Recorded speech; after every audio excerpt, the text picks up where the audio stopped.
तर आजची special recipe आहे उपवासाची खिचडी आणि ते पण पप्पा करणार आहेत. तर सगळ्यात आधी आपण इथे शेंगदाणे भाजून घेतलेत, त्याचं आपल्याला कूट करून घ्यायचं आहे आणि आम्ही इथे आता कढई तापत ठेवली आहे. त्यानंतर इथे पप्पा 2 चमचे तेल टाकतात.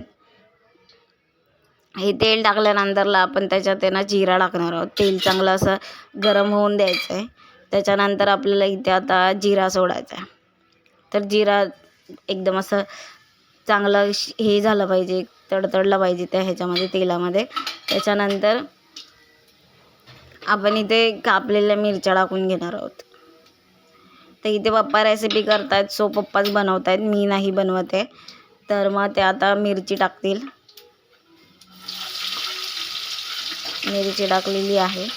तर मिरचीला पण चांगलं असं तडतडून द्यायचं आहे, त्याचा फ्लेवर यायला पाहिजे त्या ऑइलमध्ये.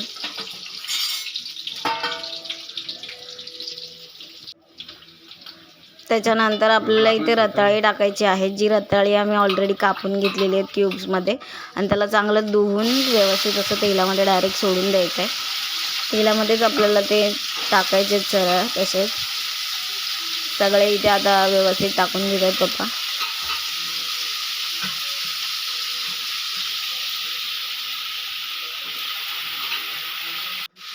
आता इथे सगळे क्यूब्स आम्ही धुवून टाकलेले आहेत. तर आता त्याला आपण थोडंसं हलवून घेणार आहोत व्यवस्थित. सगळं मिक्स झालं पाहिजे, जिरा मिरची वगैरे तेलामध्ये पूर्ण व्यवस्थित मिक्स करून घ्यायचं आहे त्यांना.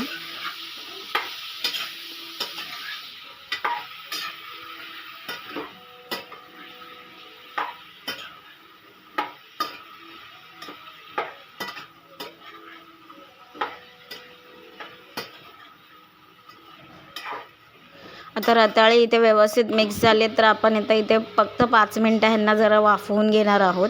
वाफल्यानंतर थोडं म्हणजे मीडियम वाफलेत ते, आता अजून पूर्णपणे वाफलेले नाही आहेत. तर मग आपण त्याला आता साबुदाणे त्याच्यात म्हणजे ॲड करणार आहोत. तर साबुदाणे जास्त नाही ॲड करायचे, थोडेच करायचे, कारण की आपण आज रताळीची खिचडी करतो आहे. तर थोडेसे साबुदाणे, जास्त नाही. पप्पांनी इथे आता फक्त त्यांना हलवून घेतलं आहे व्यवस्थित. आता आपण ॲड करणार आहोत साबुदाणे जे भिजवून घेतलेले होते. आम्ही थोडेच घेतले भिजवलेले, बाकी रताळाच आहे पूर्ण.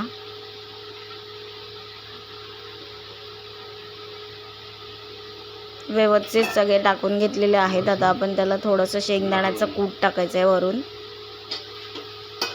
आणि मिक्स करून घ्यायचं आहे. तर आपण आता इथे व्यवस्थित मिक्स करून घेतो आहे. सगळं एकदम एकत्र झालं पाहिजे असं मिक्स करून घ्यायचं आहे.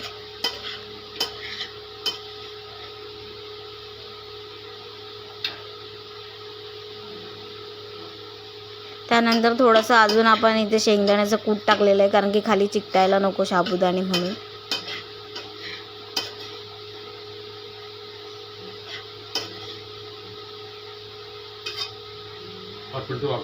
इथे आता मिक्स झालेले आहेत. आपण आता त्याला परत कवर करून 5-10 मिनटं ठेवणार आहोत.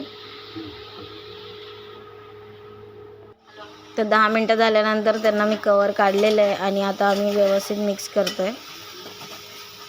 आणि इथे सगळं व्यवस्थित शिजलेलं आहे. रताळे पण शिजलेले आहेत आणि साबुदाणेसुद्धा वाफलेले आहेत व्यवस्थित.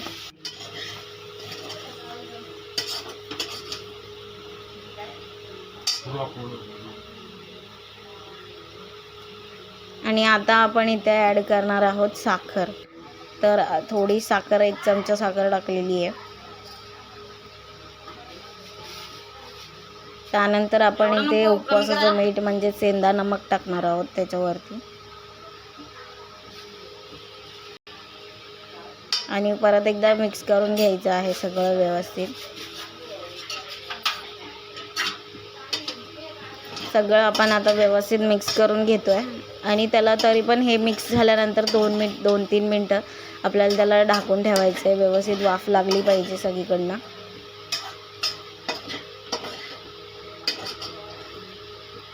आता इथे पप्पांनी मिक्स केलेलं आहे. तर आता ते थोडं शेंगदाण्याचं कूट टाकतात अजून, कारण की त्यांना ते वाटतं की थोडं कमी आहे म्हणून.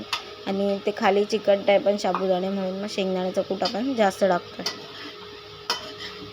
आणि रताळे कसे थोडेसे असे शिजले का ते असे जास्त चिकट होतात, म्हणून मग आपल्याला ते शेंगदाण्याचं कूट आपण टाकतो.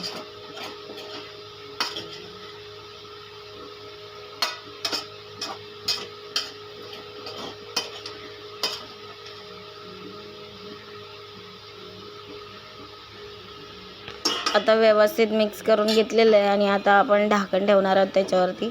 थोडं 5 मिनटं ठेवायचं, जास्त नाही ठेवायचं आणि एकदम लो फ्लेमवर ठेवायचे सगळे. जेवढं पण आपण वाफवतो आहे ते सगळे लो फ्लेमवर ठेवायचे आणि रेडी आहे आपली साबुदाणा प्लस रताळ्याची खिचडी. तर रेसिपी आवडली असेल तर लाईक, शेअर, सबस्क्राईब. थँक्यू.